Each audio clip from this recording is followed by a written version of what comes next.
Plant breeding. আজকের topic হচ্ছে plant breeding. তো আমাদের বক্তব্য অনুযায়ী সেকেন্ড। আচ্ছা, প্রথমে আমরা মাস সিলেকশন পিওর লাইন সিলেকশনের ডিফারেন্স পরীক্ষায় সাধারণত আসে এবং এর ফান্ডাটা কি আছে এটা একটু আলোচনা করে নিই। পিওর লাইন সিলেকশন, প্রথমে যাই পিওর লাইন সিলেকশন জিনিসটা কি।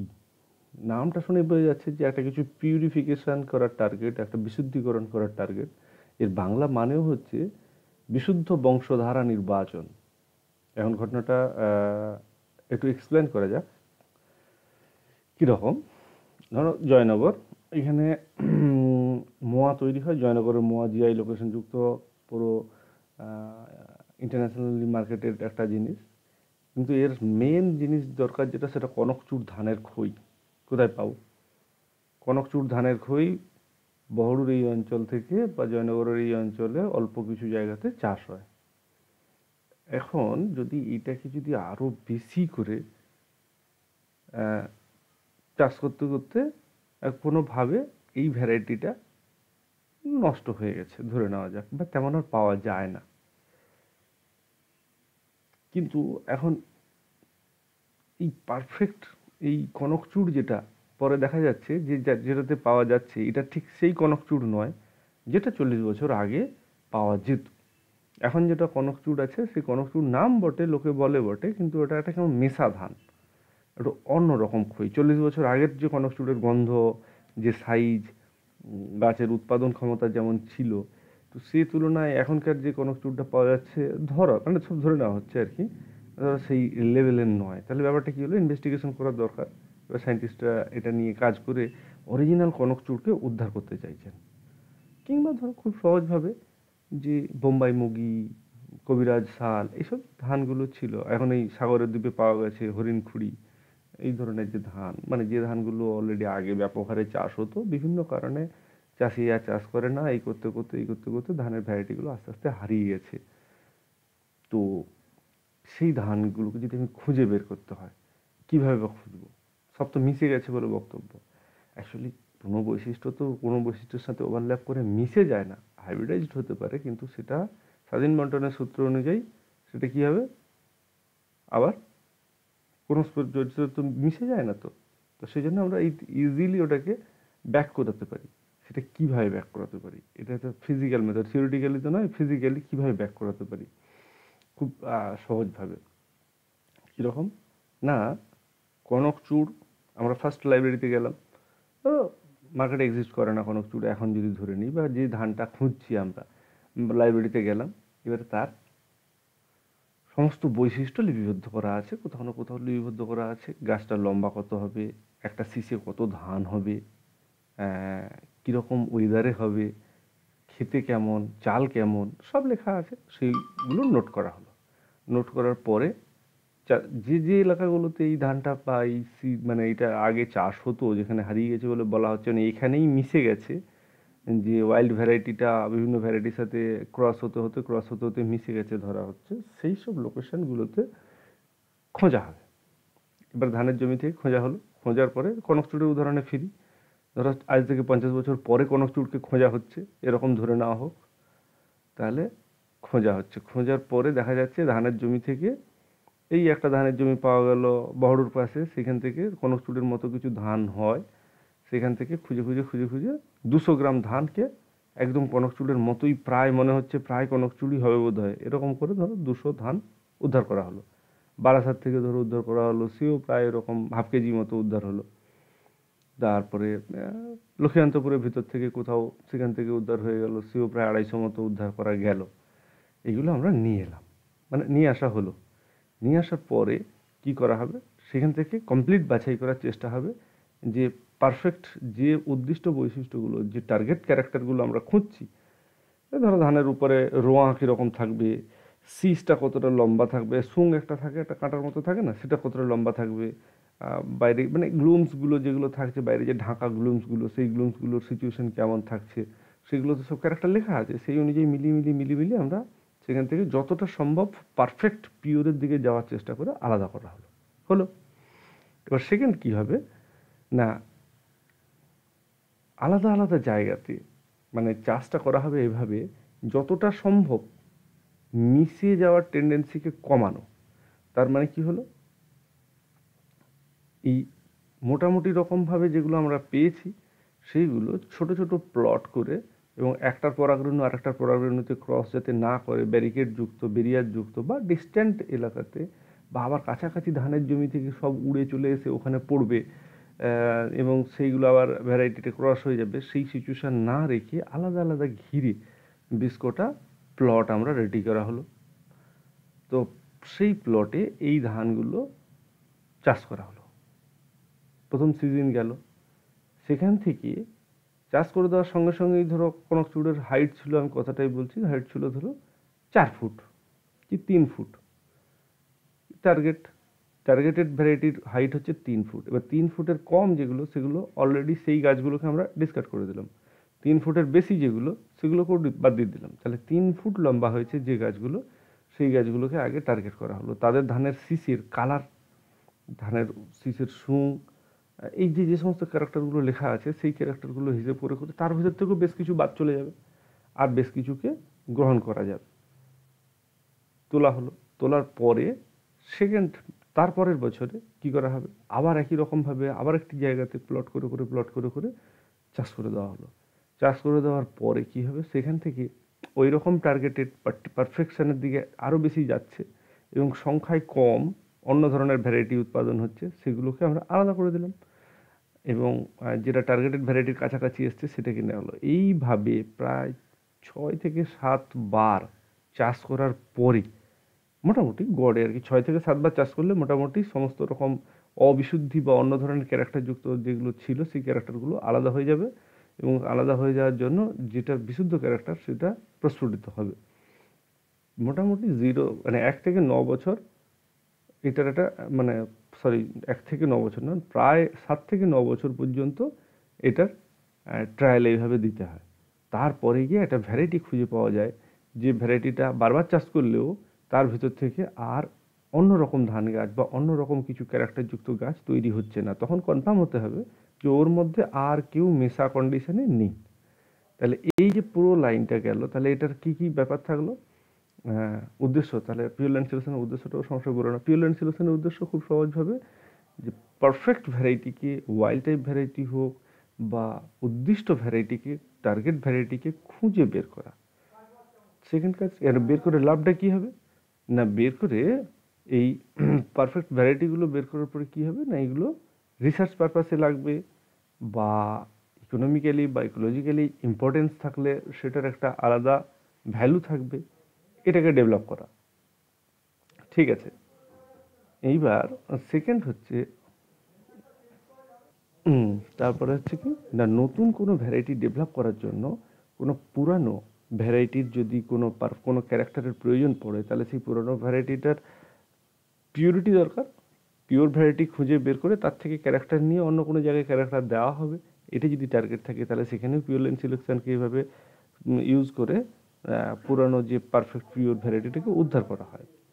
হলো, তারপরে কি হচ্ছে না, প্রিজার্ভেশন।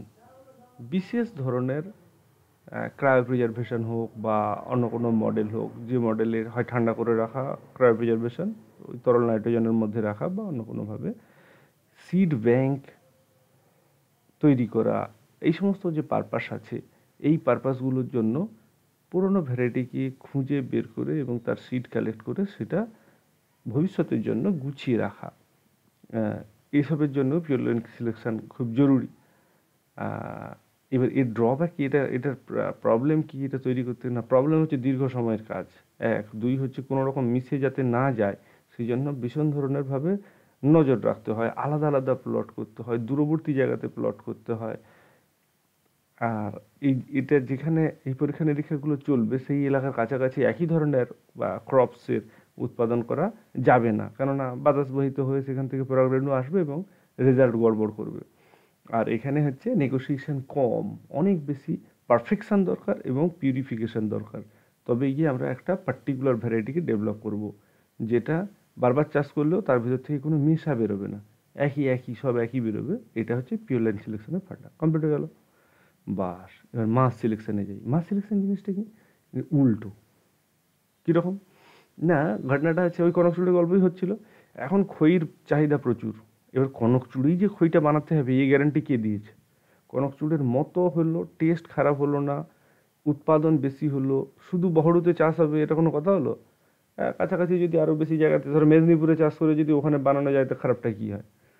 তো এই যে ফরম্যাটটা যদি হয়, এত কিছু যদি আমরা চাই, তাহলে কী করতে হবে? না, নতুন ভ্যারাইটি ডেভেলপ করতে হবে। মেদিনীপুরের মাটিতে কনকচুর চাষ করলাম, হলো না, তাহলে কনকচুরেই মোটামুটি কাছাকাছি কনকচুর বা কনকচুর জাতীয় জিনিসের খই সবাই চাইছে, ডিমান্ড, মার্কেটের ডিমান্ড।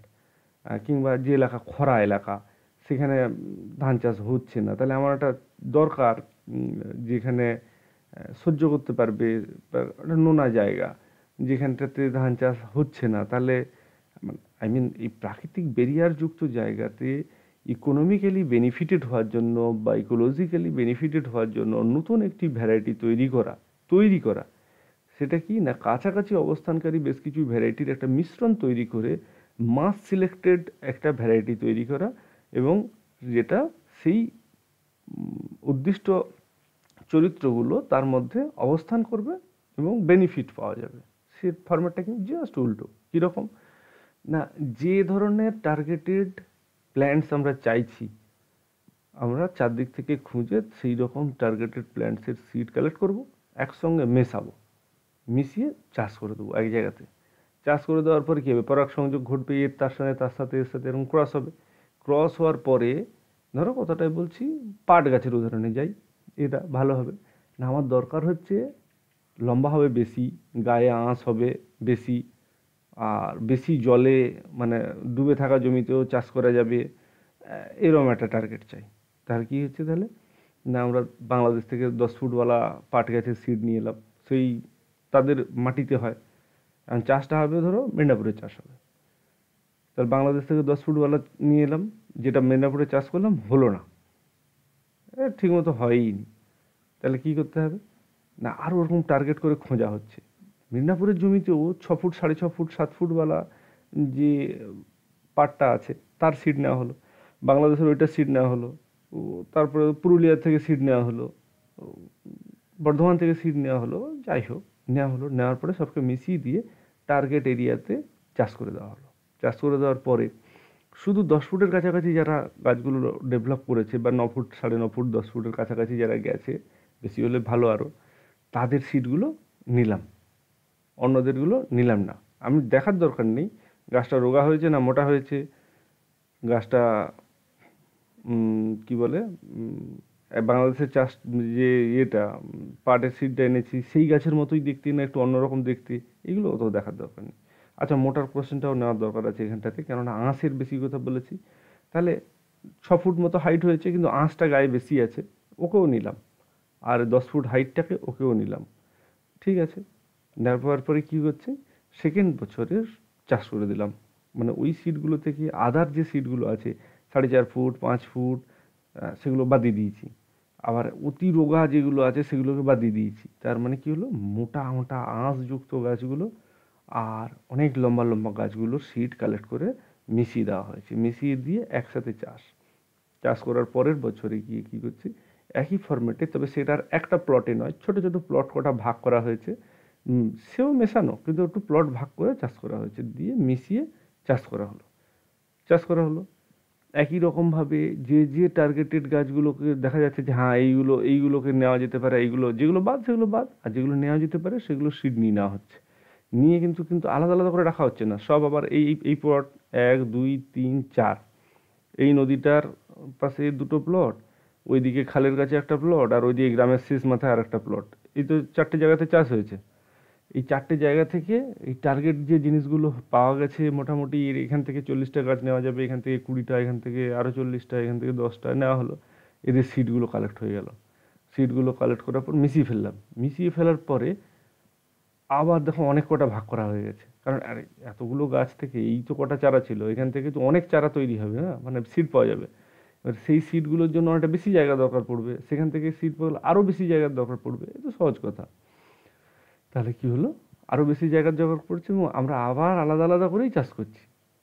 ফরম্যাটটা দেখা যাচ্ছে কীরকম চাষটা হচ্ছে, এইটার মধ্যে একটা চাষ হলো, তার গায়ে এইটা আছে, তার গায়ে এইটা আছে, ডিফারেন্ট জায়গা থেকে, এই সব মেশানো জায়গা থেকে, আবার ডিস্টেন্স, তাহলে কি মিশতে আমরা সুযোগ দিচ্ছি।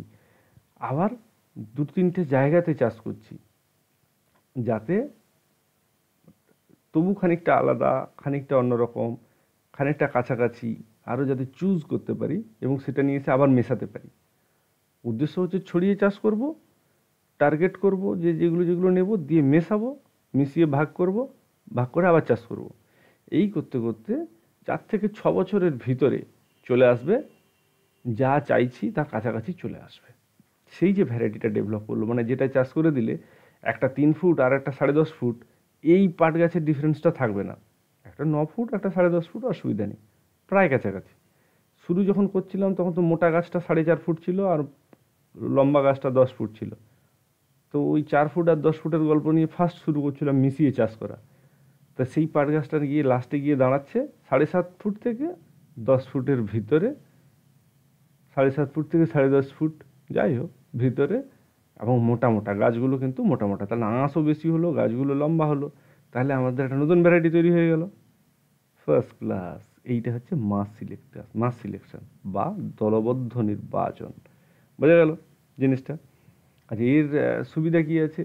এর সুবিধা হচ্ছে তাড়াতাড়ি করা যায়, 1 নম্বর কথা। 2 নম্বর কথা, অত পারফেকশানের দরকার নেই, যেটা একদম একটু অন্য ক্যারেক্টার হয়ে গেলে সাথে সাথে বাদ দিয়ে দিতে হবে এরকম কোনো ব্যাপার নেই, বরঞ্চ অন্য ক্যারেক্টার তো অসুবিধা নেই, নিয়ে এসো।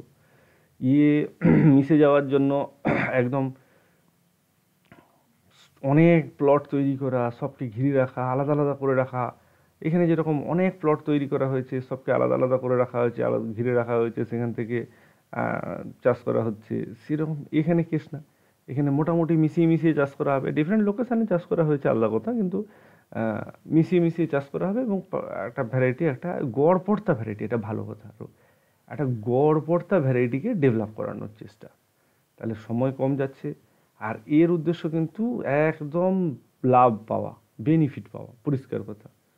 যেখানে জল কম সেখানে কম জলের জিনিস তৈরি করা, যেখানে বেশি জল সেখানে বেশি জলের জিনিস তৈরি করা, মানে প্রাকৃতিক ব্যারিয়ারকে পেরিয়ে, যে সমস্ত প্রাকৃতিক বাধা আছে সেটাকে পেরিয়ে অর্থনৈতিকভাবে লাভবান হওয়ার জন্য যে সিলেকশনটা আমরা করে ফেললাম, সেটার নাম হচ্ছে মাস সিলেকশন। বোঝা গেল? এতে কিন্তু পারফেক্টলি একটা ভ্যারাইটির নাম আমরা তো দিলাম বটে, কিন্তু জেনেটিক্যালি কিন্তু খুব পিওর একটা ওয়াইল্ড ভ্যারাইটি সেটা নয়, কিন্তু এটা একটা মেশা ভ্যারাইটি। এবং বারবার চাষ করতে করতে এখন সব ধান গাছগুলো মোটামুটি একসঙ্গে তো মেশানো চাষ হচ্ছে, যে চরিত্র আলাদা হয়ে গিয়ে বেরিয়ে আবার পিওর ক্যারেক্টার বের করে ফেলবে, সেই ঘটনাটা চান্স কম, কারণ সে আবার একবার মিশে যাওয়ার চান্স হচ্ছে। এখান থেকে যখন আমরা পিওর লাইন সিলেকশন ভাগ করবো, তখন কিন্তু কী করবো, আলাদা আলাদা করে চাষ করব, তাদের একটু একটু করে ক্যারেক্টার রিডিউস করতে করতে, যেগুলো অন্য ক্যারেক্টার ঢুকে আছে সেগুলো সত্যি 9 বছরের মাথায় গিয়ে পিওরটা বেরিয়ে আসবে। আর এটা 4 থেকে 6 বছরের ভিতরে বিভিন্ন পিওর থেকে একটা গড়পড়তা, পিওর থেকে কেন, যে কোনো জায়গা থেকে একটা গড়পড়তা ভ্যারাইটি ডেভেলপ করে যাবে। এটা হয়ে গেল মাস সিলেকশন। বোঝা গেল ব্যাপারটা? না, এবার টেস্ট ক্রস হচ্ছে ব্যাক ক্রস, মনে আছে নিশ্চয়ই সবার? মনে আছে কি? ধরো এর সাথে ক্রস হবে এ, তাহলে এটা কে? ধরো এটা দেখেই বোঝা যাচ্ছে যে এটা একটা হোমোজাইগাস জেড হবে, এটা হোমোজাইগাস ডমিন্যান্ট, আর এটা হচ্ছে SSIV রিসিসিভ, এই আর এটা হচ্ছে এই এটা যদি ক্রস হয় F1 এ কি দাঁড়াবে? এবার এই এটা ধরো কটা হচ্ছে টল গাছের জন্য, লম্বার জন্য, আর এটা তাহলে কি হবে? এটা শর্ট বেঁটে, এটা লম্বা, এটা বেঁটে। এখন কি হচ্ছে না, F1 এ গিয়ে এটা আছে কি শঙ্কর, তাই তো? এটা কোথায় গেল?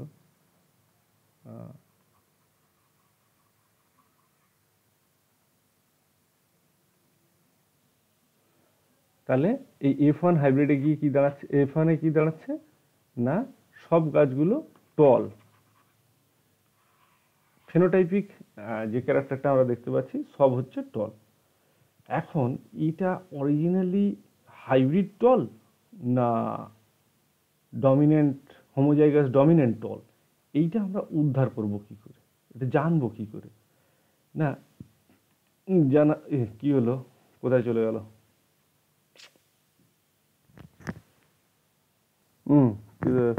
ক্রস হয়ে গেছিল, অন্য জায়গায় রাখা ছিল। তাহলে কি হলো না আমরা কি করব, আমাদের শুরু করেছিলাম কোথায়, এ এ আর এ এ হোমোজাইগাস ডমিনেন্ট আর এটা হোমোজাইগাস রিসিসিভ। এই দুটো ক্যারেক্টার থেকে আমরা এখন একটা পেয়েছি, এটা থিওরিটিক্যালি দেখতে পাচ্ছি বলে তাই বলে নিচ্ছি যে এই লম্বাটা শঙ্কর লম্বা, এটা এই হোমোজাইগাস লম্বা নয়। তাহলে এটাকে আমরা যদি চেক করি তাহলে কি করতে পারি না ব্যাক ক্রস আর টেস্ট ক্রস, ব্যাক আর টেস্ট, নাম শুনে বোঝা যাচ্ছে যে কেসটা কি হতে চলেছে। ব্যাক ক্রস মানে হচ্ছে F1 হাইব্রিডকে পেরেন্টাল টাইপের সাথে, এগুলো তো পেরেন্টাল টাইপ, পি টাইপ তো, এটাও পেরেন্টাল টাইপ এটাও পেরেন্টাল টাইপ, পেরেন্টাল টাইপের সাথে ক্রস করানোর নাম ব্যাক ক্রস।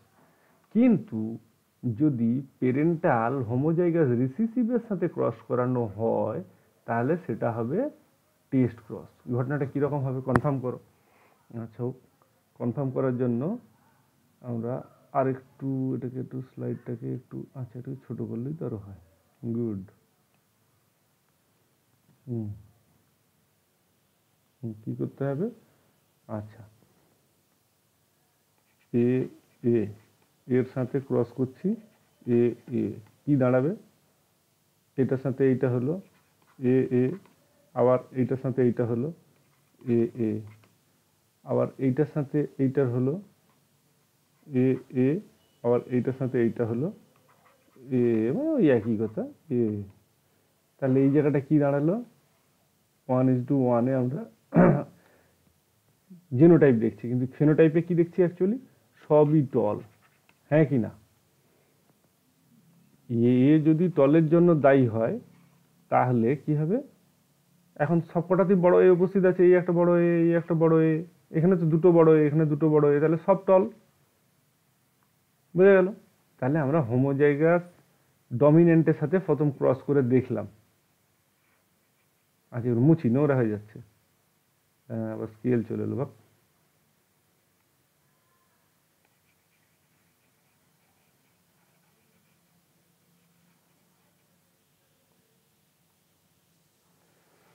তাহলে কি হলো, হোমোজাইগাস ডমিনেন্টের সাথে ক্রস করে আমরা একটু দেখলাম যে হোমোজাইগাস রিসিসিভের সাথে ক্রস করা হোক, এ এ এর সাথে কার ক্রস হবে, এর সাথে ক্রস হবে এ,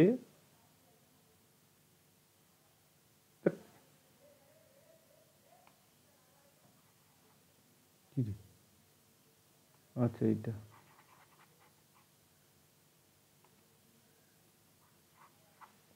এ ছিল এখানে, এই যে হোমোজাইগাস রিসিসিভ বিশুদ্ধ শর্ট যেটা ছিল একদম,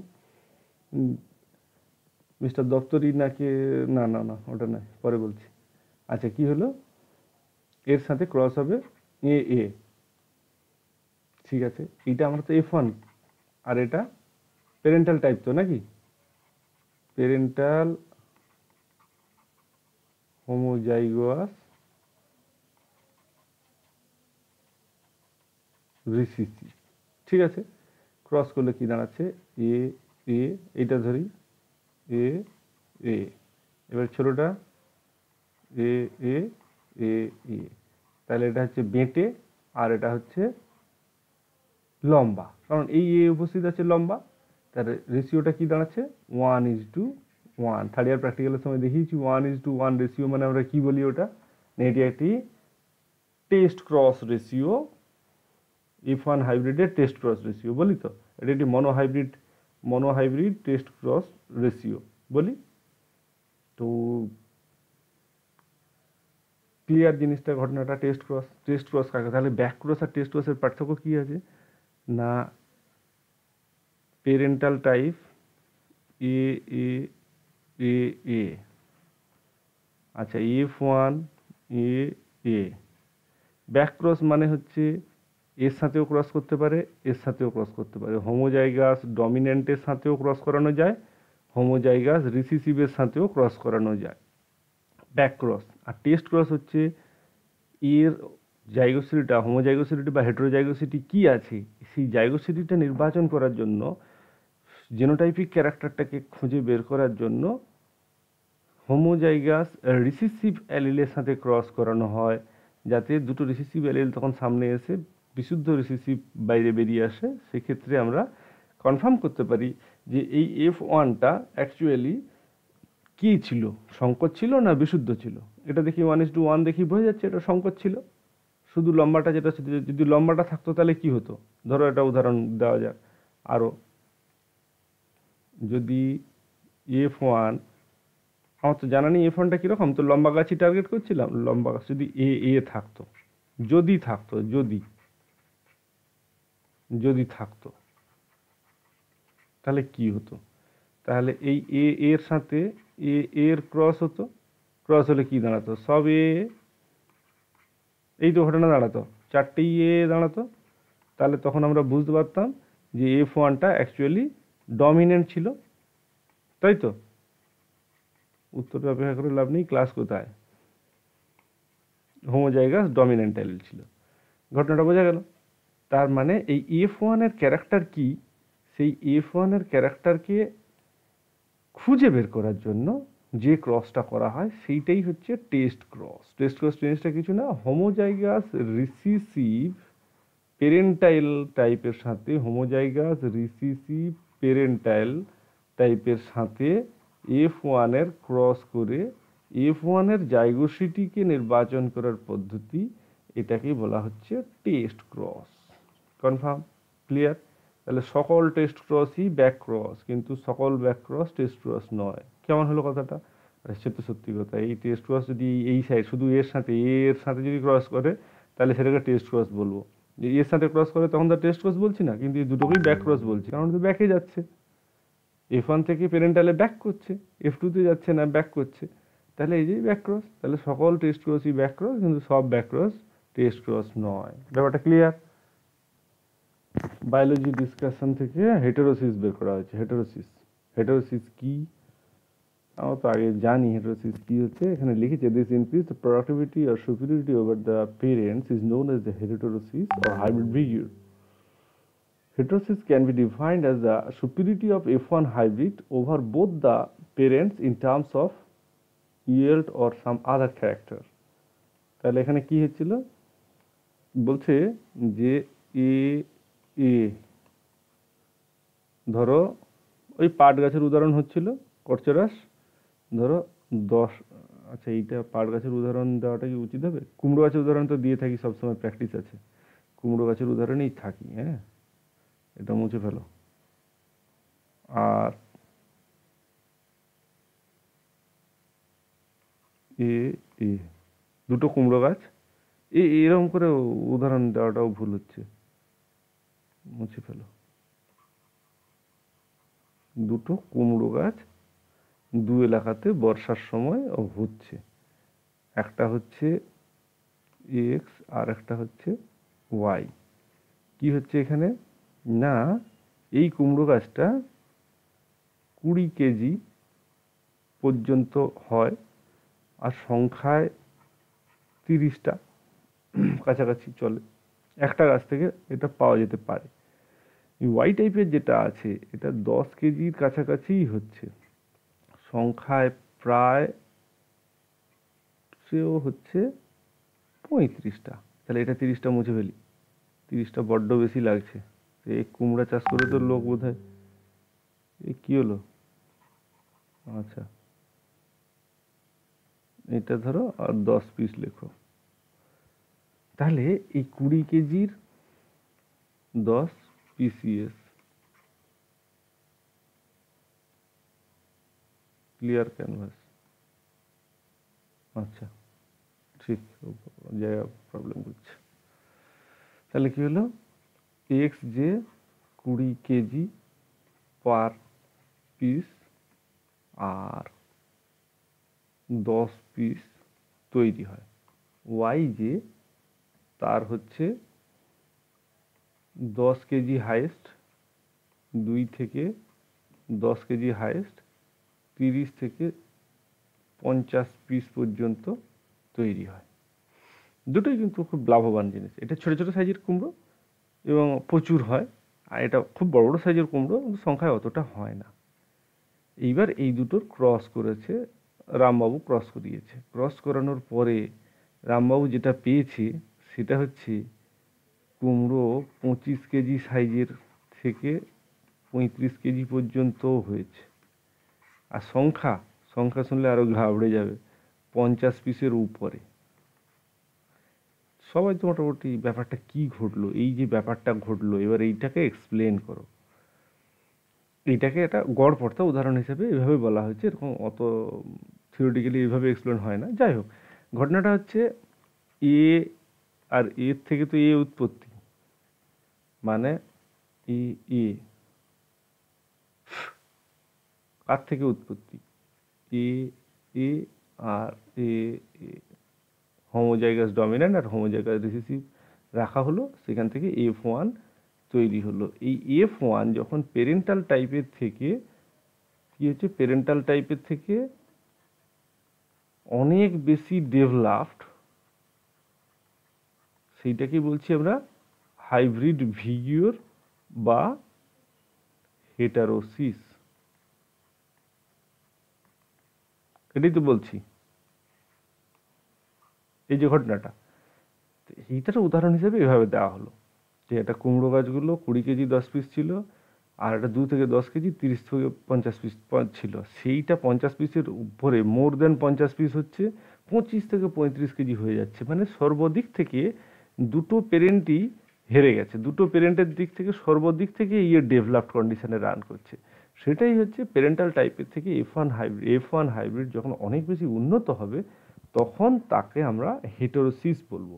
অ্যাকচুয়ালি কারণ খোঁজার জন্য কিছু কারণ দেওয়া হয়েছে। একটা হচ্ছে ফিজিক্যাল, বলছে কি ফিজিক্যাল, একটা হচ্ছে ডমিন্যান্ট, আর একটা হচ্ছে ওভার ডমিন্যান্ট। সবকটাই ড্রব্যাক আছে, মানে সবকটাই ক্লিয়ার না, কনফার্ম নয় কেসটা কি। আচ্ছা, তার আগে ওখানে থিওরিটাতে কি লিখছিল একটু দেখে নেওয়া যাক তো। This increased productivity or superiority over the parents is known as the heterosis of the hybrid vigor. Heterosis can be defined as the superiority of F1 hybrid over both parents in terms of the yield or the some other character. পরিষ্কার, উৎপাদন এবং অন্যান্য character এই সমস্ত দিক থেকে যদি ভাবা যায় তাহলে এদের সুপিরিয়রিটি পাওয়া যাচ্ছে F1-এ। একদম ক্লিয়ার? বাহ, বাইরে চেঁচামেচি হচ্ছিল, এই জন্য জোরে জোরে পড়তে হলো আমাকে, যাতে বাইরের শব্দ এখানে না আসে, অন্য কিছু না। ঠিক আছে। আচ্ছা, এর হিস্ট্রি যদি হিসেব হয়, ডারউইন, বিএল, এগুলো তো সব পাওয়া যায়। মেন্ডেল অনেক আগে থেকে এই জিনিসের ঘাটাঘাটি করেছিলেন, শুরু করেছিলেন, সাল এসব ঘুষাঘুষি করেছিলেন, যে সব দেখতে হবে না, ওগুলো তোমরা দেখে নেবে পরে। তখন এইখানে সিউডো হেটারিস, ব্যালেন্স হেটারিস, আচ্ছা genetic causes, dominant over dominance এই যে দিয়েছে, dominant hypothesis, over dominant hypothesis এই যে দিয়েছে। কি লিখেছে? Based on the assumption that the hybrid figure result from the bringing together female dominant genes according to their theory, which genes are favorable for vigor and growth dominant and genes একই কথা, the dominant genes contributed by one parent by male plant compared to, আচ্ছা ছাড়ো, এর ছবিটা ভালো করে নজর করো। কি দেখাতে চাইছে? Inbred A and inbred B. এখানে দেখাচ্ছে এ এ বড় এ বড় এ এ, ছোট বি ছোট বি, ছোট সি বড়, ছোট ডি ছোট ডি। তার মানে এই দুটোকে রিসিসিভ দেখিয়েছে, এই দুটোকে বড় দেখিয়েছে, ডমিনেন্ট দেখিয়েছে। উল্টো দিকে ওই সি আর ডির ক্ষেত্রে এখানে ডমিনেন্ট দেখিয়েছে। এবার ক্রস ভ্যারাইটি দেখিয়েছে, সব কটাতেই ডমিনেন্ট ক্যারেক্টার চলে এসছে। বলতে চাইছে যে এদের ডমিনেন্সিটাই অ্যাকচুয়ালি, আচ্ছা বোর্ডে যাওয়া যাক, হ্যাঁ আচ্ছা এটাকে ছোটো করো, আচ্ছা এইদিকে টানো। বলতে চাইছে কীরকম, এ এ বি বি, ছোট সি ছোট সি, ছোট ডি ছোট ডি। আচ্ছা ভালো কথা। আর এদিকে ছোট এ ছোট এ, ছোট বি ছোট বি, বড় সি বড় সি, বড় ডি বড় ডি। মানে দুটো এখানে বলছে যে এটা হচ্ছে হোমোজাইগাস ডমিন্যান্ট কন্ডিশনে আছে, আর এই দুটো হচ্ছে হোমোজাইগাস ডমিন্যান্ট কন্ডিশনে আছে। গুড। এবার এদের ক্রস করতে এবার সব জায়গাতে ডমিন্যান্ট অ্যালিল হাজির হয়ে গেছে। বড় এ ছোট এ, বড় বি ছোট বি, বড় সি ছোট সি, বড় ডি ছোট ডি। ভালো কথা। মানে বলতে চাইছে কি না, ডমিনেন্সিটাই নাকি এই F1টা যেটা আমরা তৈরি করেছিলাম, আমরা তো F1টা থিওরিটিক্যালি দেখিয়েছিলাম। ওইখানে থিওরিটিক্যালি কি দেখিয়েছিলাম, যে এখানে F1টা সংকর, F1টা এইভাবে সংকর, যে একটা রিসেসিভ একটা ডমিনেন্ট তার ক্রস হচ্ছে, ক্রস হওয়ার পরে F1 সংকর দেখাচ্ছে, এইভাবে দেখাচ্ছে।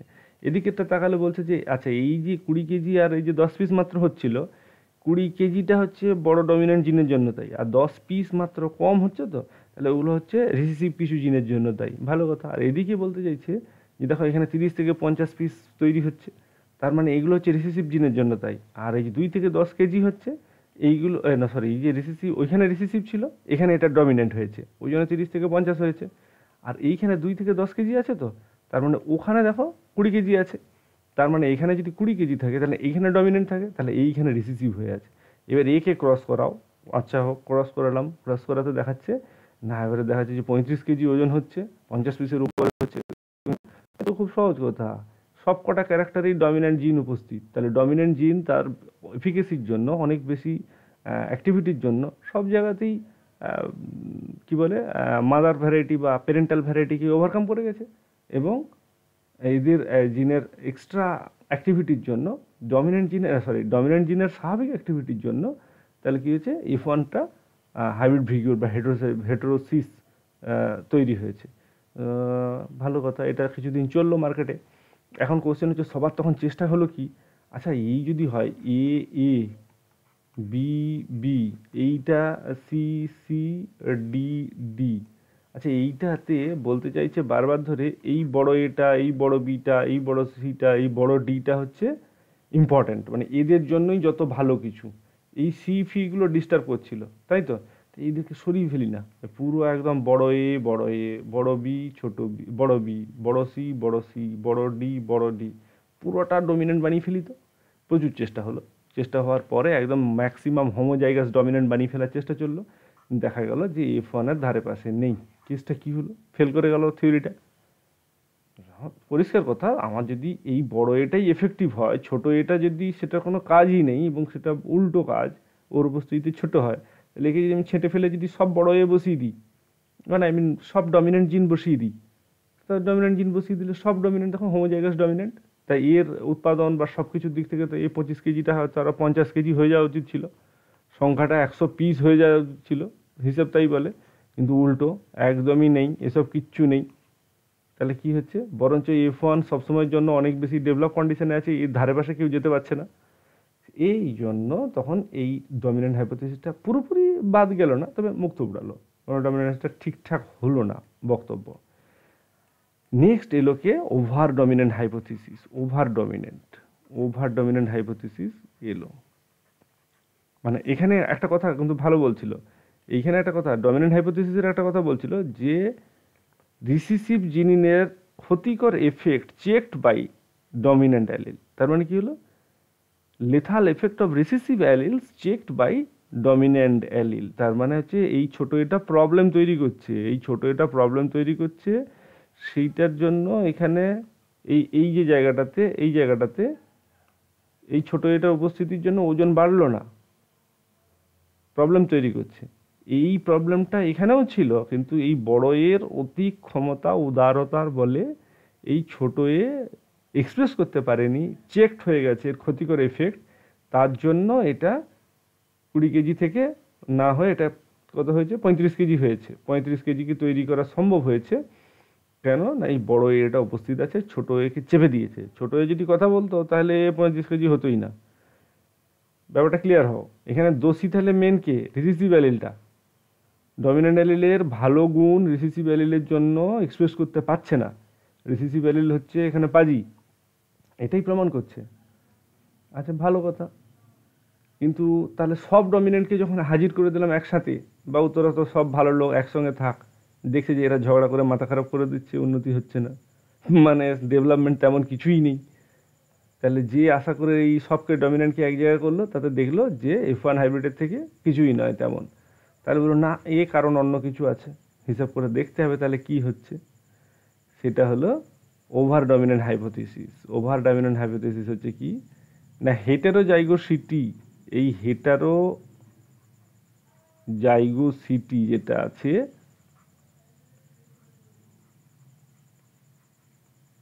এই যে জিনিসটা, এই জিনিসটা কি, এইটা হচ্ছে এ, এটাই হচ্ছে টার্নিং পয়েন্ট। এই ডমিনেন্ট জিন থেকে, অ্যালিল থেকে কিছু জিন এক্সপ্রেস করছে, কাজ করছে, এইটা থেকেও কিছু জিন এক্সপ্রেস করছে, কাজ করছে। এই দুটোর মেল বন্ধনে এত ভালো প্রোডাকশান হচ্ছে। আগেরটা কি বলছিল, পাজি কাজই করে না, বরঞ্চ উল্টো টেনে ধরছিল, আর হচ্ছে অনেক বেশি ক্ষমতাশালী বলে এর কাজকে সাপ্রেস করে দিয়েছে, এক্সপ্রেস করতে পারেনি, তাই ডেভেলপ হচ্ছিল। এই ওভার ডমিনেন্ট বললো না না, এরম কথা না, পার্সিয়াল এও কাজ করে, পার্সিয়াল এও কাজ করে। এই পার্সিয়াল কাজ করার জন্য দুজনের মেল বন্ধনই এই ডেভেলপমেন্টের জন্য দায়ী।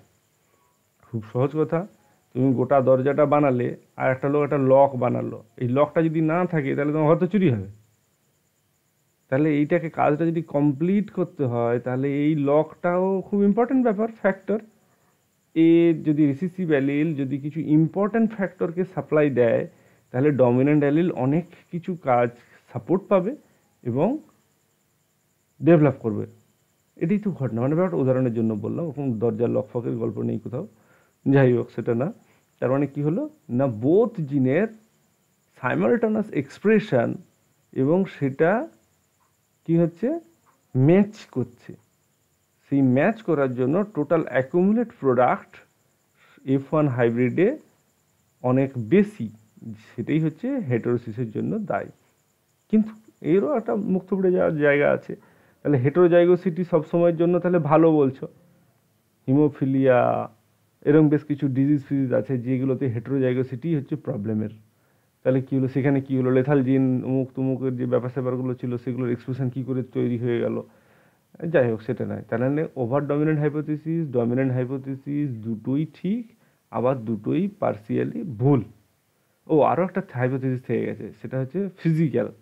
ধরো কাঁঠাল একটা, তুমি এই একটা কাঁঠাল ভাঙলে, ভাঙার পরে এখান থেকে তুমি দেখছো টোটাল আউট অফ 64 সিডের ভিতরে, এই কদিন আগে একটা কাঁঠাল খেয়েছি, 64টা সিড ছিল, মানে 64টা কোয়া ছিল, সারাদিনের ভিতরে আমি একা খেয়ে ফেলেছি, 64 সংখ্যাটা লিখলাম। এখান থেকে ধরো 4টে সিড, 4 সিড তুমি পেয়েছো এরকম বিগ সাইজ, বড়, আর সেই কাঁঠালের ভিতর থাকা অবস্থাতে চারা বেরিয়ে গেছে। আর অন্যগুলো রোগা, এরকম একটা পাচ্ছ, এই যে পাচ্ছ। এইখানে বলছে যে হেটেরোজাইগাস কন্ডিশন, ফিজিক্যাল কন্ডিশনে বলছে যে এই কি বলে, হেটেরোসিসের ক্ষেত্রে F1 হাইব্রিডে কিছু সিড পাওয়া যায়, যে সিডগুলো অনেক বেশি শক্তিশালী, শুরুতেই অনেক বেশি সাপ্লাই পেয়ে যায়, অনেক দ্রুত রুট তৈরি হয়ে যায়, অনেক কিছু দ্রুত হয়ে যায়, অন্যান্যদের তুলনায় অনেক ডেভেলপ হয়ে যায়, যার জন্য এদের প্রোডাকশন অনেক বেশি হয়। এটা একটা মাঝারি টাইপের একটা হাইপোথিসিস, খুব একটা মলিকুলার বেসিস নয় আর কি। কেন বীজ মোটা হয়ে থাকে, কবে মোটা হলো অন্যগুলোর থেকে, এটা কেন ডিফারেন্ট হলো, এই কোনো এক্সপ্লেনেশন তেমন কিছু নাই, মোটামুটি ওই। তাহলে হেটেরোসিসটা, আর হেটেরোসিসের উপকারিতা কি, অ্যাপ্লিকেশান কি, চাষের জমিতে যত রকমের উপকারী জিনিস তোমার মাথায় আসবে সবকে ভরতে পারো। জল কম লাগে, এক ধার থেকে তুমি জল কম লাগে, ডিজিজের রেজিস্ট্যান্ট, তারপরে তুমি হার্বিসাইডের রেজিস্ট্যান্ট, তারপর উৎপাদন অনেক বেশি, ফল, যে সমস্ত ফল তাড়াতাড়ি পাকার কথা সেখানে এর ক্ষেত্রে দেরি করে পাকে, যে সমস্ত ফল দেরি করে পাকার কথা এর ক্ষেত্রে তাড়াতাড়ি পাকে, মানে যত ভালো কিছু তুমি লিখতে চাও সব লিখতে পারো, সব। এই তো বিভিন্ন জিনিসের ক্ষেত্রে বিভিন্ন, এর আগে অনার্সের হলে কী হবে, প্রত্যেকটা উদাহরণ দিতে হবে, আর পাসের ক্ষেত্রে তোমাকে কিচ্ছু উদাহরণ দিতে হবে না, তুমি একধার থেকে যত ভালো ভালো যা কিছু আছে সেগুলো ঝপাঝপ লিখবে, উল্টোপাল্টা কিছু লিখবি না, ভালো ভালো কিছু লিখে যাবি, দেখে যাবে সব অ্যাপ্লিকেশন। এখানে পাতা বেশি তৈরি হয়, যে সমস্ত ঔষধি গাছ পাওয়া যায় যার রুট বেশি দামি, হেটেরোজাইগোটিক যদি হেটেরোসিসওয়ালা যদি সেগুলো প্ল্যান্টিং হয়, F1 হাইব্রিড যদি চাষ করা হয় তাহলে সেখানে সেটা বেশি পরিমাণ প্রোডাকশান পাওয়া যায়। বিভিন্ন শাক, ফুল, যেগুলো ধরো একটা কী বলে অপরাজিতা, জোড়া অপরাজিতা, অমুক তমুক, এইসব যে ভ্যারাইটিগুলো পাওয়া যাচ্ছে, যে হেটেরোসিসের ভ্যারাইটিগুলো দিয়ে যা পারিস লিখ, মাস্টারও ওগুলো সম্বন্ধে খুব একটা ঘাঁটাঘাঁটি করবো না, একটা গড় নাম্বার দেবে, ঠিক আছে? যাক ছাড়ো, এইসব নিয়ে কথা না। যতটা উদাহরণ দিতে পারলে বেস্ট, উদাহরণ না দিতে পারলে অল্প একটু গল্প লিখে চালিয়ে দাও। চেষ্টা করো যে 2-4টে করে উদাহরণ যদি পাওয়া যায়, বইতে আছে, সেগুলো যদি বসিয়ে দাও ভালো হবে। ঠিক আছে, ব্যাপারটা ক্লিয়ার হয়ে গেল। আর্টিফিশিয়াল সিডে একটা ছবি বের করেছিলাম, কোথায় গেল? না না, প্রবাবলি দেখা যাচ্ছে নিশ্চয়ই। এই গোল গোল দানার মতো একটা জিনিস আছে, তার ভিতরে একটা সবুজ সবুজ সবুজ সবুজ একটা পোর্শন আছে, দেখেই বোঝা যাচ্ছে যে সিনথেটিক, ওরকম মাছের ডিমের মতো অত সুন্দর গোল গোল আছে। এই যে সিনথেটিক সিড বলে লেখা আছে, সিড মানে হচ্ছে একটা চারা তৈরি হবে যেখানে গাছ ঘুমিয়ে আছে, পরিষ্কার কথা। সেটা হচ্ছে কি না, ম্যাচিওর ডিম্বাশয় মানে ফল, ডিম্বাশয় যদি ম্যাচিওর হয় সেটা ফল হবে। আর ডিম্বক্স তার ভিতরে যেটা আছে সেটা ফার্টিলাইজড কন্ডিশন হবে, পোলেন গ্রেন আসবে, ডেভেলপ করবে, ওখানে ফার্টিলাইজেশন হবে, ফার্টিলাইজেশন হওয়ার পরে ওখানে ভ্রূণের ইনিশিয়েশন হবে, এমব্রায়ো ডেভেলপ করবে, এমব্রায়ো ডেভেলপ করার পরে সে ঘুমিয়ে থাকবে এবং তার বাইরে একটা কটিলেডন এসে ঘিরে থাকবে। যাই হোক, সেটা যেভাবেই হোক না কেন, মোটামুটি সেখান থেকে গাছ ডেভেলপ করবে। গাছের এটা একটা প্রাইমারি ইউনিট যেটা প্রোপাগেশন করার জন্য, এবং এটা সেক্সুয়াল প্রাইমারি একটা ইউনিট যেখান থেকে গাছ প্রোপাগেট করে। ভালো কথা। এইটারই আর্টিফিশিয়াল ফরম্যাটটা হচ্ছে সিনথেটিক সিড তৈরি করার একটা প্রচেষ্টা। এর জন্য প্রোটোপ্লাস্ট ফিউশন, তারপরে প্রোটোপ্লাস্ট ফিউশন অনেক কিছু, টিস্যু কালচারের অনেক কিছু মেথড আছে, এগুলো পরে তখন দেখাবো জিনিসটা কী হচ্ছে। কিছুই না, এটা যদি উদাহরণ হিসেবে একটা ভাবার জন্য, যে স্লাইডটা বের করি, ধরো এই একটা বিকার, ঠিক আছে?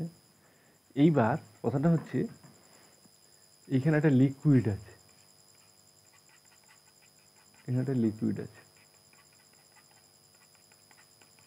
এইবার একটা ড্রপার, এই ড্রপার থেকে কিছু জিনিস আমি ফেলছি, যেটা এই লিকুইডে গুলে যাবে না। এটা এই কালার ইউজ হোক, এই একটা করে ফেলা হচ্ছে।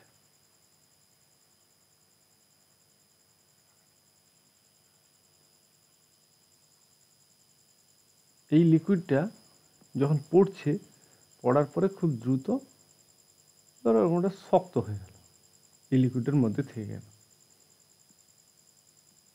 এই যে ঘটনাটা ঘটলো, বেশ ইন্টারেস্টিং ব্যাপার হচ্ছে এর মধ্যে কি ছিল আর এগুলো কি ছিল।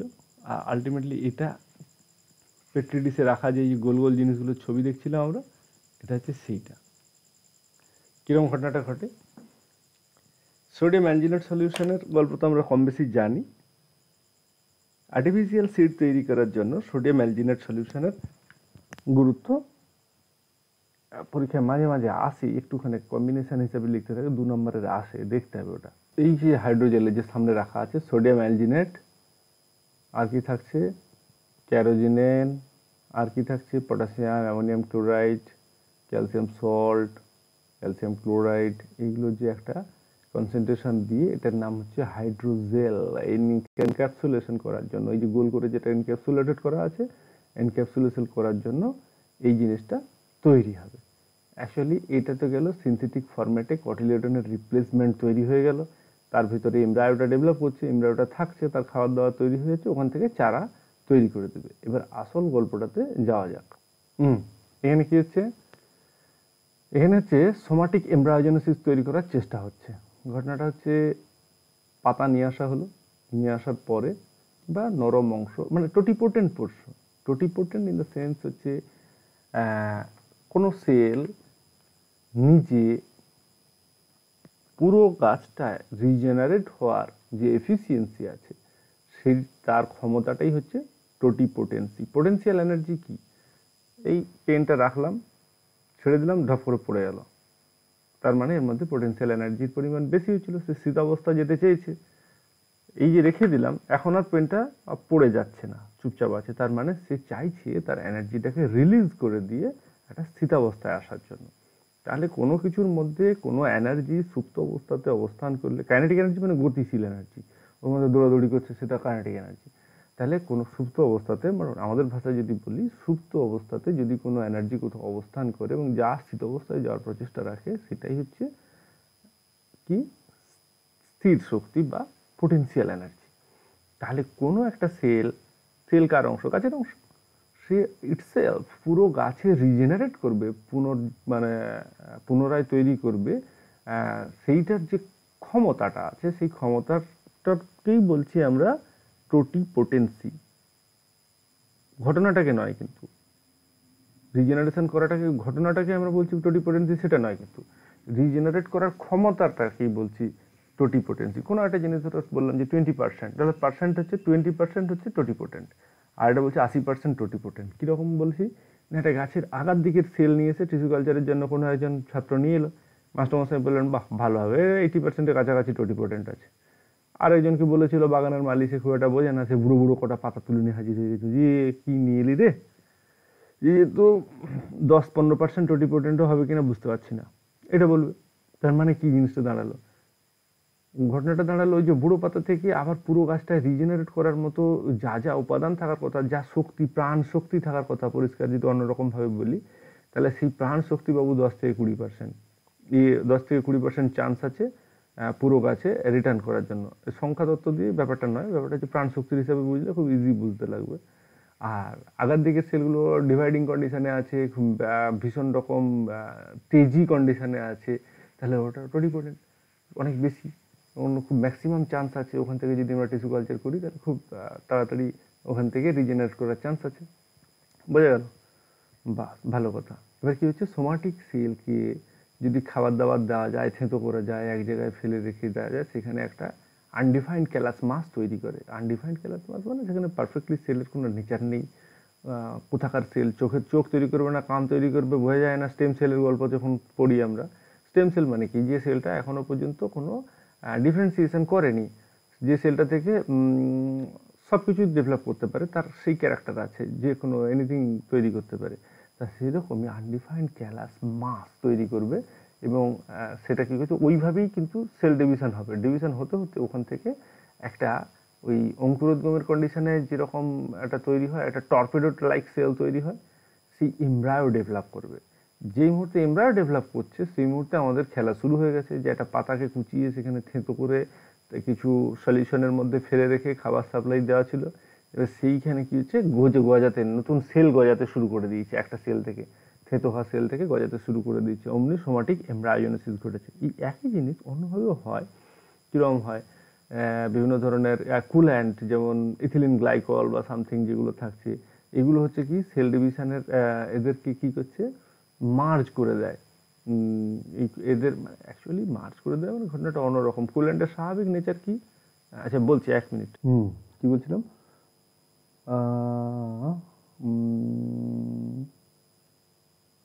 ভুলে গেছি কি বলছিলাম।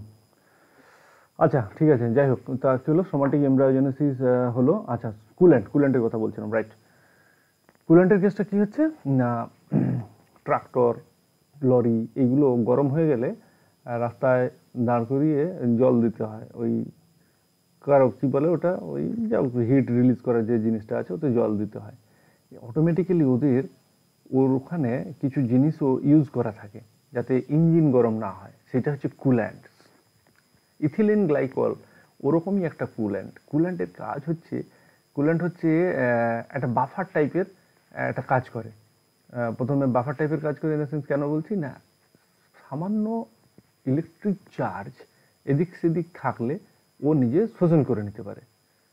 এইখানে একটা ঘটনা দাঁড়িয়ে যাচ্ছে, আমরা যখন প্রোটোপ্লাস্ট ফিউশনের কেসে যাচ্ছি। প্রোটোপ্লাস্ট ফিউশনের সময় কি হচ্ছে না, প্রত্যেকটি সেল বাইরের সেল ওয়ালটা কি করা হচ্ছে, কোনো সেলুলেজ টাইপের কিছু ইউজ করা হলো, একটা এনজাইম ইউজ করা হলো। এনজাইম ইউজ করলে কি করবে না, বাইরের যে কোডটা আছে, একটা সেল, এই একটা সেল আর ভিতরে সেলটা ছিল, এইখানে একটা সেলুলোজ টাইপের এনজাইম ইউজ করা হলো, তাহলে বাইরের এই যে কোষ প্রাচীরটা এটা নষ্ট হয়ে গেল, নষ্ট হয়ে গিয়ে সেলটা রিলিজ হয়ে গেল। এখন এইভাবে থেঁতো করা, যে ধরো পুঁই পাতাকেও বলছি, থেঁতো করা একটা পাতার অংশ থেকে এবার সেইখানে একটা এনজাইম ইউজ করে দিলে ওগুলো সরে গেল, শুধু প্রোটোপ্লাস্টগুলো ঘুরছে। এখন কোশ্চেন হচ্ছে, প্রত্যেকটা প্রোটোপ্লাস্ট আমাদের জেনারেল সেল, সব সেলই কী করছে না, এদের প্রত্যেকের একটা মিলিভোল্ট চার্জ আছে, একটা একই ধরনের চার্জ, প্রত্যেকেই যদি একই ধরনের একটা চার্জ যদি নিয়ে ঘোরে, তাহলে এই দুটো চার্জ কাছাকাছি অবস্থানে কি রিপালসান করবে, একে ঠেলে দেবে, একে ঠেলে দেবে, তাহলে কখনোই একটা সেল আর একটা সেলের সাথে জুড়ে যাওয়ার কোনো চান্স নেই। এই জন্য কি করছে, কুল্যান্ড ইউজ হচ্ছে, ইথিলিন গ্লাইকল, একে কি বলছে লোকজন, ফিউসাজেন। ওকে এখন বায়োলজিক্যালি ফিউসাজেন বলছে, অ্যাকচুয়ালি এগুলো হচ্ছে কুল্যান্ট, খুবই ডেঞ্জারাস জিনিস। এই ফিউসাজেন কি করছে, ফিউজ করছে, কেননা এই এর ফিউসাজেনের কাছে যে মেটেরিয়ালসটা আছে, এই সেলটার চার্জ এ খেয়ে নিয়েছে, দিলে এর চার্জ নেগেটিভ হয়ে গেল, আর এই পাশের যেটাকে খেতে পারেনি সে পজিটিভ আছে, সে এমনি অ্যাট্রাক্ট করলো। অ্যাট্রাক্ট করার পরে কি হলো, দুটো প্রোটোপ্লাস্ট আর দুটো আঠা যদি পাশাপাশি পড়ে থাকে, জুড়ে যাবে না, ফট করে জুড়ে যাবে। দু ড্রপ জল যখন বাবুলের পাশ দিয়ে যায়, তখন পাশ দিয়ে ফট করে জুড়ে যায় না, সেরকমই জুড়ে গেল। জুড়ে গিয়ে একটা প্রোটোপ্লাস্ট, দুটো নিউক্লিয়াস, দুটো নিউক্লিয়াসের একটা নিউক্লিয়াস ফাংশনাল থাকলো, একটা ডিগ্রেড হয়ে গেল পার্সিয়াল। তাহলে কি হলো, এই নিউক্লিয়াসটাকে সাপ্লাই দেওয়ার জন্য সেল মেটেরিয়াল ডবল হয়ে গেল, তাহলে এটা একটা হাইব্রিডের দিকে গেল।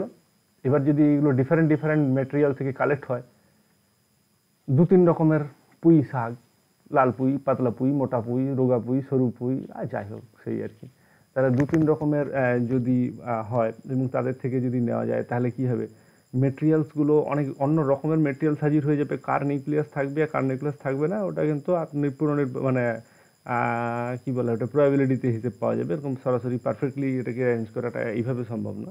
যাই হোক, তাহলে কি হলো, একটা ফাংশনাল নিউক্লিয়াস আর একটা ডিগ্রেড হয়ে যাবে নিউক্লিয়াস, কিন্তু প্রোটোপ্লাস্ট তো ডবল হয়ে যাবে। প্রোটোপ্লাস্টটা কি হলো, ওটা দ্বিগুণ হয়ে যাবে। দ্বিগুণ হয়ে গেলে ওই সেলটার ক্ষমতা ন্যাচারাল সেলের ক্ষমতা থেকে অনেকটা বেশি হবে। এটা টিস্যু কালচারের একটা টার্গেট, যাতে এগুলো অনেক বেশি শক্তিশালী সেল তৈরি করা যায়, যাতে চারাটা নষ্ট না হয়, চারা অনেক বেশি টলারেন্ট হয় এবং অনেক বেশি ডেভেলপ হয়। সেই যে হেটেরোসিস পড়াতে গিয়ে আমরা বলছিলাম না, যে ফিজিক্যাল একটা মেথড বলছিলাম, ফিজিক্যাল হাইপোথিসিস বলছিলাম, যে কাঁঠাল সিডটা অনেক বেশি মোটাসোটা কাঁঠাল সিড, যেটা অনেক বেশি ডেভেলপ করার চান্স আছে অনেকের থেকে, অন্য বেশি শক্তিশালী। এখানে সব সেলকেই শক্তিশালী টার্গেট করার জন্য এই জিনিস ইউজ করা হয়। যাই হোক, আমরা আগেরটাতে ফিরে যাই। আগেরটা কোথায় ছিল, তাহলে কি হলো, এইখানে এমব্রায়ো ডেভেলপ করলো, এইখানে প্রোটোপ্লাস্ট ফিউশনের সময় এই জিনিস ইউজ করা হয়েছে, ইউজ করার পরে এমব্রায়ো ডেভেলপ করলো। এমব্রায়ো ডেভেলপ করার পরে কী করা হচ্ছে না, এখানে সোডিয়াম অ্যালগিলেট সলিউশনের জন্য সলিউশনে ডুবি রাখা হচ্ছে। এইবার এইটাকে ড্রপারে টানলাম, জলের ভিতরে এরকম টর্পেডোগুলো ঘুরছে, এবার এইটাকে ড্রপারে টানলে এবার জলের সাথে এগুলো উঠে চলে আসবে। এইবার ড্রপ করে ফেলছি উপর থেকে, তার যার মধ্যে টর্পেডো নেই সেও পড়ছে, যার মধ্যে টর্পেডো আছে সেও পড়ছে। কার মধ্যে পড়ছে, ক্যালসিয়াম নাইট্রেট সলিউশনের মধ্যে পড়ছে। ক্যালসিয়াম নাইট্রেট সলিউশনের মধ্যে পড়ার সাথে সাথে কী করছে, ক্যালসিয়াম নাইট্রেট আর সোডিয়াম অ্যালজিনেট গুলে যাচ্ছে না। গুলে না যাওয়ার জন্য কি হচ্ছে না, এর বাইরে একটা কোটিং হয়ে যাচ্ছে, কপ করে একটা যেটা ফেলছি সেটা জমে গিয়ে বাইরে একটা কোটিং তৈরি করে ফেলছে, এনক্যাপসুলেটেড বলা হচ্ছে। ক্যাপসুলেশন করে এনক্যাপসুলেটেডের ভিতরে ঢুকে গেল। এইবার এনক্যাপসুলেটেড হয়ে যাওয়ার পরে চারা রেডি, এটা ট্রান্সপারেন্ট, বাতাস পাচ্ছে, সবুজ অংশ, তাহলে ও ডেভেলপ করে ওর থেকে বেরিয়ে আসবে পাতা। এই তো স্যুট ডেভেলপ করে গেছে, এবারে এখানে রুটও ডেভেলপ করে যাবে, কোকোপিট বা কিছু একটা দেওয়া আছে, তার ভিতরে রুট ডেভেলপ করে কিছুদিন পর পডিং হয়ে যাবে। ব্যাস, এবার নাও, যে গাছটা চারা, ধরো সুন্দরী গাছের চারা বানাবে তুমি, তার বাঘের সঙ্গে লড়াই করে চারা আনতে কাকে পাঠাবে, কত টাকা দেবে তুমি, কিছু করতে হবে না। যে সুন্দরী গাছটা পেয়েছো, সেই সুন্দরী গাছটা যে সুন্দরী গাছটা পেয়েছো সেই সুন্দরী গাছটা থেকে সামনের দিকে যেটা আছে বেশ কিছু পাতা টাতা সংগ্রহ করে আনো, সবুজ অংশ টোটিপোটেন্ট পোর্শন সংগ্রহ করে আনো। সংগ্রহ করে আনার পরে টিস্যু কালচার করো, আর্টিফিশিয়াল সিড বানাও, চারা তৈরি করো, গাদা গাদা প্ল্যান্টেশন করো। এটা এটা একটা অ্যাপ্লিকেশন। এক, সিজনাল সিড কি সারা বছর দেয় কোনো গাছ? দেয় না। তাহলে কী হলো, পারফেক্টলি আমাকে ওই টাইমে ওয়েট করতে হবে, ওয়েট করার পর তার সিড পড়বে, সেই সিডকে কালেক্ট করতে হবে, তারপরে নিয়ে এসে চারা বানাতে হবে, অনেকটা লেন্দি প্রসেস। আর এটা হচ্ছে অর্ডার দিলাম কোনো একটা ল্যাবেই হাজার হাজার শয়ে শয়ে বানিয়ে দিবে। ধরো আমাদের কলেজের মতো একটা যদি ল্যাব হয়, তাহলে এর প্রোডাকশন তো টনকে টন। অত বড় একটা বিল্ডিংয়ে যদি এইসব জিনিস বানানো হয় তাহলে তো টনকে টন প্রোডাকশন হবে। তো যেটা অনেক বেশি দ্রুততার সাথে প্ল্যানকে রেডি করা যাবে। আর একটা ভালো পয়েন্ট, এই আগের দিন বায়ো ফার্টিলাইজার পড়েছিলাম, এইবার এই সোডিয়াম অ্যাঞ্জুলেট সলিউশন ক্যালসিয়াম নাইট্রেট সলিউশনে ফেলা হচ্ছে, রেডি করা হচ্ছে। এই যে এখানে ভার্মি কম্পোস্ট টাইপের বা এই যে কোকোপিট টাইপের জিনিস রাখা হচ্ছে, এর সাথেই যদি মাইক্রোরাইজাল কোনো পোর্শন বা বায়ো ফার্টিলাইজারের কোনো মাইক্রোবস যদি এর সাথেই যদি চাষ করে দিই, এর সঙ্গেই যদি থাকে, তাহলে এই চারাটা যে পরে তো যখন ট্রান্সফার করছি, এই গাছও বড় হচ্ছে, এর সাথে সাথে মাইক্রোবসের ভেজিটেশনটাও ডেভেলপ করছে। তাহলে এটা যখন প্ল্যান্টিং করে দেবো, জঙ্গলে হোক আর চাষের জমিতে হোক, তাহলে অটোমেটিক্যালি জমিতে সার দিয়ে রেখে রেডি করার কেস নেই। তাহলে মাইক্রো অর্গানিজম এর সাথেই হচ্ছে। তাহলে কী হবে, আরও ইন্টিগ্রেটেড ফার্মিং, ল্যাঙ্গুয়েজটা মনে রাখো, আরও ইন্টিগ্রেটেড ফার্মিংয়ের জন্য টিস্যু কালচার মেথডটা অনেক বেশি এফেক্টিভ, ভালো। আচ্ছা, 3 নম্বর কথা হচ্ছে রোগাক্রান্ত গাছ, প্রবলেমেটিক গাছ, হেন গাছ, সেগুলো সব আইসোলেট করে আলাদা করে দেওয়ার কেস এখানে আর নেই। এখানে সবই আমরা যা করছি ফ্রেশ বানাচ্ছি এবং এখানে ট্রায়াল করে দেখে নিচ্ছি পার্সেন্টেজ কীরকম কী তৈরি হচ্ছে, সেই অনুযায়ী এরর পার্সেন্টেজ হয়ে যাবে, ক্লিয়ার হয়ে যাবে। সেই অনুযায়ী আমরা স্বাভাবিক হিসেব পাবো প্রোডাকশন কত হবে। ধরো খুব দামি গাছের চাষ হবে, সে এবারে বাজার থেকে তার সিড কেনো বা তার কন্দ কিনে তার মধ্যে থেকে কিছু তো ডিফেক্টিভ জিনিস বেরোবেই, সেই ডিফেক্টিভ জিনিস তার লস হবে সেটা। এবার যদি তোমার টোটাল প্রোডাকশান ইউনিট, যেমন ধরো ভার্টিক্যাল ফার্মিং, একটা 1 একর জায়গার উপরে ভার্টিক্যাল ফার্মিং রেডি করতে গেলে 2 কোটি টাকার একটা ইনফ্রাস্ট্রাকচার লাগবে 1 একর জায়গাতে। এবার এই 2 কোটি টাকার ইনফ্রাস্ট্রাকচার বসিয়ে বছরে 3 থেকে 4 কোটি টাকার প্রফিট হবে ধরো আদা চাষ করে। তাহলে 2 কোটি টাকার ইনফ্রাস্ট্রাকচার বসিয়ে কোনো আদা, ডিফেক্টিভ আদা কি সে চাষ বসাবে ওখানে? সে সব বিষে ডুবিয়ে কিল করে তারপরে সে সুন্দর করে ওখানে বসাবে। এটা খুব স্বাভাবিক কথা। এইবার সেই আদাটা অ্যাভেলেবেল বলে তোমার মার্কেটে আদা ভীষণ অ্যাভেলেবেল, আদার চারা পাওয়া যায়। এমন কিছু জিনিসের চাষও তো হয় যেখানে এইভাবে চারা মুশকিল ব্যাপার হয়। তাহলে সেই সব জিনিসের ক্ষেত্রে পারফেক্ট অর্ডারে একদম বিশুদ্ধভাবে, তার মানে অ্যাপ্লিকেশনটাতে কী হবে না, সিড বর্ন ডিজিজ বা সয়েল বর্ন ডিজিজ ফ্রি করে প্ল্যান্টেশন করে মোর সাইন্টিফিক এবং ইন্টিগ্রেট ফার্মিংয়ের জন্য টিস্যু কালচার একটা অনবদ্য উপায়। বাংলায় লিখতে গেলে সুন্দর করে এভাবে লিখে দেওয়া যাবে, ফার্স্ট ক্লাস। আচ্ছা, আর কি পয়েন্ট আসছে মাথায় অ্যাপ্লিকেশানে? আর এমনিতে সবই মানে কী বলে, আরেকটা জিনিস আসছে, ধরো আম গাছ কথাটাই বলছি, একই হিমসাগর বারুইপুরে হয়, সোনারপুরে হয়, আর রায়দিঘিতেও হয়। এখন 3 জায়গার হিমসাগর কিন্তু 3টে আলাদা টেস্ট। কী হলো ঘটনাটা? মাটির পিএইচের উপরে, গাছের চরিত্রের উপরে, এগুলো সব আলাদা আলাদা হয়, কিছু করার নেই, এটা কিন্তু ঘটনা। আবার ওই হিমসাগরেরই চারাটা নিয়ে এসে রায়দিঘিতে বসাও, দেখবে মোরললেস বারুইপুরের কাছাকাছি হচ্ছে। মাটির পিএইচটা এখানে কিন্তু খুব একটা ভ্যারি করলো না, এখানে হচ্ছে ওই গাছের ক্লোন, ওই গাছের অংশ বলে কী করলো, গুণগত মান ওর কাছাকাছি থাকলো। এই ক্ষেত্রে টিস্যু কালচারের ক্ষেত্রে ওর বেস্ট গাছ চুজ করা হবে, তার থেকে টিস্যু কালচার করা হবে এবং বেস্ট ফরম্যাটে তুমি গাছ পাবে। তাহলে এটা হচ্ছে কি, এটা হচ্ছে ওই এটাকে বাংলায় কি লেখা হবে? বাংলায় লেখা হবে সিলেকশান, যে নির্দিষ্ট ক্যারেক্টারকে সিলেক্ট করে তার ক্লোনিং তৈরি করে টিস্যু কালচারের মারফত একই রকমের উন্নত গাছ পাওয়া সম্ভব। এবারে কী ধরনের গাছ আছে সেই অনুযায়ী তার ক্যারেক্টার লিখতে হবে। এখানে তো গড় পড়তা বলতে হবে, বেশি ফলনও বলা যাবে না, বেশি পাতাও বলা যাবে না। লেটুস আর কুমড়ো দুটো আল্লাহ, কিন্তু যাই হোক সেটা না। তাহলে মোটামুটি আর্টিফিশিয়াল সিডের ফান্ডাটা ক্লিয়ার, আর এর প্রয়োগও ক্লিয়ার মোটামুটি। আচ্ছা, নেক্সট আর কি থাকলো, কটা বাজে? এই 8টা বাজে, আজকে আর নয়, নেক্সট ডে হবে, এখন বাইরে যেতে হবে।